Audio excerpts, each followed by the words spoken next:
হাদিসে বর্ণিত আছে, যখন আল্লাহ তাআলা কোনো বান্দার কল্যাণ চান তখন তিনি তাকে 4টি জিনিস দান করেন।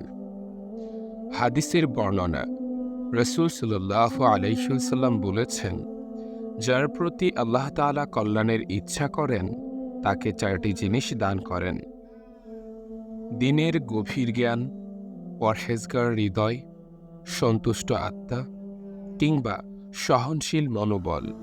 তিরমিজি, হাদিস নং 2038।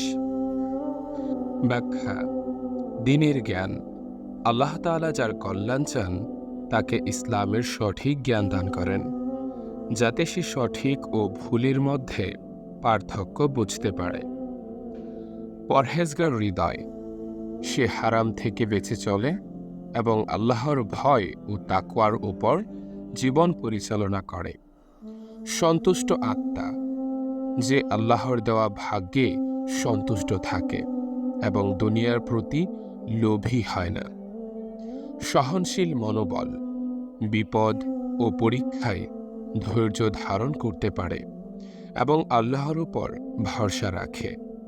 এই হাদিস থেকে বোঝা যায় যে প্রকৃত কল্যাণ মানে দুনিয়ার সম্পদ নয়, বরং আল্লাহর দেওয়া এই 4টি গুণ অর্জন করাই প্রকৃত সফলতা।